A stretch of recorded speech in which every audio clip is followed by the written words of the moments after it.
One of the best-selling and most widely read books in the self-help genre is Stephen Covey's 7 Habits of Highly Effective People.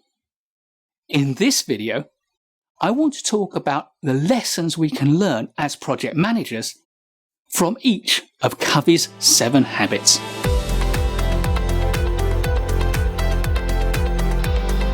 Habit number 1. Be proactive. Covey compares this with the alternative to be reactive, to respond to situations, and he also compares it with the stress we feel when we aren't able to control situations. He suggests we focus on the circle of control rather than the circle of concern. We address ourselves to the things that we can control, and we put out of our minds the things that we genuinely can't. And this will resonate well with project managers for whom control is our primary objective. Our job as project managers is to bring control to an uncertain, to a confusing, to an ambiguous and fast-moving environment. What Be Proactive tells us as project managers is to stop whining about all the things that have gone wrong and the situation we find ourselves in, and to focus on where we can take active control of the situation and to make a real difference. Shift happens, and it's our job as project managers to solve the problems it causes and to get on with the job. Habit number 2 is to begin with the end in mind. And this also resonates strongly with me as a project manager. What it tells me is to start with my clients' or my organization's desired outcomes, the strategy they're trying to achieve, and to define a project goal which delivers on that. And from that goal, to work on objectives and scope and to build a plan that delivers what my client, what their organization really needs. Habit number 3 is to put first things first. This is about starting with what's important, not what is urgent. And what is important are the things that drive your project towards its end goal, or the things that can stop your project from achieving its end goal, the blockers. Prioritize these above all else. What are the levers that you need to pull on to create the control you need to deliver your project goal? Those are your priorities. Habit number 4 is to think win-win.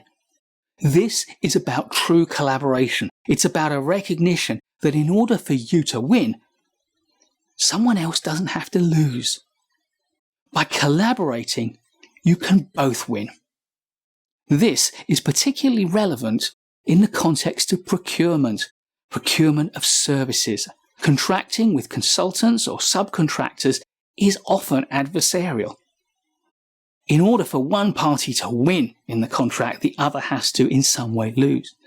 And that's a bad and out of date, a hopeless way of thinking. The winner needs to be the project. And if the project is delivered well, efficiently, on time, on budget, to specification, then everyone can win.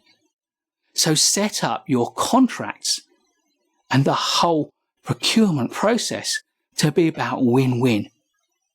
Making sure that if someone makes a mistake, it's not about apportioning blame and penalizing them. It's about incentivizing them to identify the mistake early and to work collaboratively on putting it right.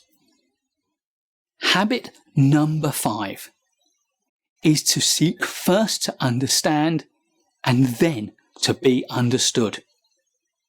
For me as a project manager, this is a constant reminder that I need to focus on listening to my stakeholders and understanding them, putting myself in their place and developing an empathy for the challenges they face and the priorities that they have. Because only then, when I fully understand their situation, will I have any chance of influencing or persuading them. Get into the mindset of the people that you need and of the people that you serve. Because once you truly understand somebody, you can do a far better job of serving them. Habit number 6 is SYNERGIZE. This is about adding 1 + 1 to make 3, or 4, or 5, or 10, or 100, or 1,000. It's about multiplying the results we can get by working together.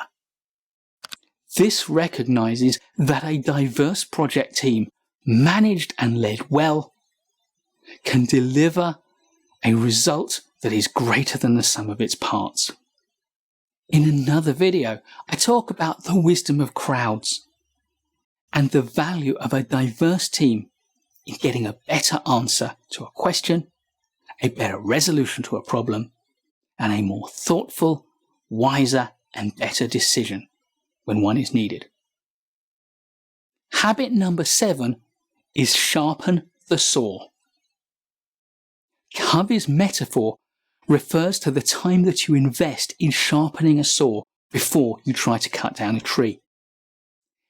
If you dive straight into cutting without sharpening the saw, it may feel like you're getting a jump on the work and you're going to be quicker. But the fact is, with a blunt saw, it will take you a long time to cut the tree down. By investing time to sharpen the saw first, you will cut more quickly, more efficiently, and with less effort. And if you're cutting a big tree, taking time to stop and to resharpen your saw will keep you at your most efficient and your most effective. It will minimize effort and it will speed the process along. And the same is true for projects. If we take time to design good, effective systems at the outset, then they will speed us along. And if we take time throughout our projects to step back and to think about what we've done and what we've learned and to hone our processes and to harvest those lessons learned, then our project will go faster, even though we're taking time to pause. So Stephen Covey gives us 7 habits of highly effective people, but they are all highly relevant to us as project managers. This means what we really have is 7 habits of highly effective project managers. And if you apply all of them, you will be a better project manager. Please do give us a thumbs up if you like this video. I'll be creating loads more great project management content, so please do subscribe to our channel and hit the bell so you don't miss any of it. And I'll look forward to seeing you in the next video.